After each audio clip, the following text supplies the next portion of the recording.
இந்த வீடியோவில் பார்க்க போகிற டாபிக் ட்ரீட்மெண்ட் ஃபார் மைஸ்தீனியா கிராவிஸ்.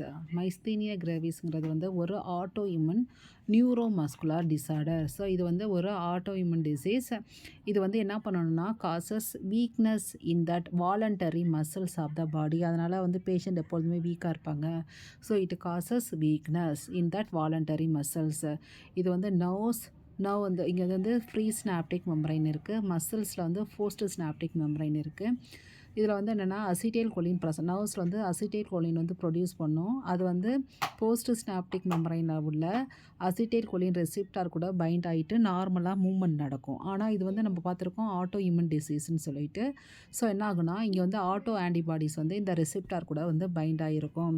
அதனால் இங்கே செக்ரீட் ஆகிற அசிட்டைல் கோலின் வந்து இங்கே வந்து பைண்ட் ஆக முடியாது. அதனால இந்த பேஷண்ட் வந்து வீக்காக இருப்பாங்க. இந்த கண்டிஷனுக்கு நேம் தான் வந்து myasthenia gravis. So motor nerve impulse it reach to pre synaptic membrane. அது வந்து அசிட்டைல் கோலினை ரிலீஸ் பண்ணுது. அது வந்து போஸ்ட் ஸ்னாப்டிக் மெம்பரைன் போகுது. அங்கே இருக்க ரெசிப்டார் கூட பைண்ட் ஆகிட்டு மூவ்மெண்ட் நடக்கும். ஆனால் இந்த பேஷண்ட்டுக்கு Myasthenia gravis affecting neuromuscular junction. So characterized by various degree of weakness of voluntary muscle. The immune system producing antibody that blocks or destroy acetylcholine receptor at that neuromuscular junction. So it prevent effective communication between nerves and muscles, result in muscle weakness that wasn't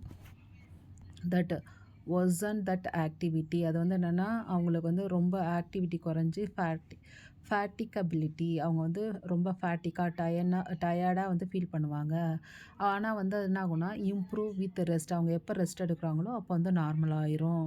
இதுதான். So result in muscle weakness. What is the treatment?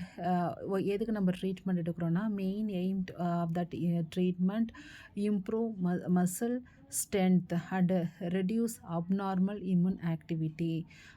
ஒன்று வந்து மசிலோட ஸ்ட்ரென்த்தை வந்து அதிகப்படுத்தணும். இன்னொன்று வந்து that reducing abnormal ஆக்டிவிட்டியை வந்து control பண்ணணும். இதுக்கு வந்து என்னென்ன ட்ரக்ஸ் வந்து எடுத்துக்கிறாங்கன்னு சொல்லி பார்த்தா சிம்டமேட்டிக் ட்ரீட்மெண்ட். நம்மளுக்கு என்னென்ன சிம்டமோ அதுக்கேற்ற மாதிரி ட்ரீட்மெண்ட். இதில் வந்து அசிட்டைல் கோலின் எஸ்டரேஸ் இன்ஹிபிட்டார் யூஸ் பண்ணுறாங்க. இதுக்கு வர ட்ரக்ஸு பைரிடோசிக்மைன். இது வந்து என்ன பண்ணுது improve neuromuscular transmission and muscle strength. Second வந்து இம்யூனோசப்ரசிவ் தெரப்பி. இதில் வந்து கார்டிகோஸ்டீராய்டு யூஸ் பண்ணுறாங்க. தென் அசத்தியோப்ரைன், மயோபினோட்டோலேட், மோஃபிட்டில், தென் சைக்ளோஸ்போரின், டாக்ரோலிமஸ். இந்த ட்ரக்ஸ்லாம் வந்து யூஸ் பண்ணுறாங்க. Next rapid rescue therapy. அதாவது நம்ம பிளட்டில் பிளாஸ்மா இருக்குல்ல, அதில் வந்து அதிகமாக ஆன்டிபாடி ப்ரொடியூஸ் ஆகிருக்கும்.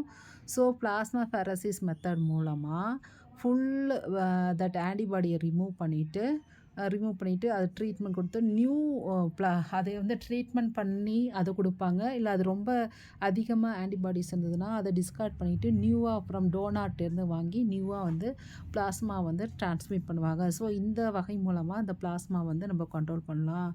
இல்லாட்டி வந்து இன்ட்ராவீனஸ் இம்யூனோகுளோபுலின். இது கூட வந்து block that antibodies, intravenous immunoglobulin. Then supportive care. என்னென்னா அவங்களுக்கு வந்து ரெஸ்பிரேட்ரி சப்போர்ட் கொடுக்கணும் இஸ் ரொம்ப important one. Then avoidance of the drugs that இந்த மாதிரியான ட்ரக்ஸ் எடுத்தால் அதை வந்து ரொம்ப இன்க்ரீஸ் பண்ணும் மைஸ்தீனியா கிராவிஸ். என்னென்ன ட்ரக்ஸ்னு சொல்லி பார்த்தா aminoglycosides, antibiotics, beta blockers and magnesium.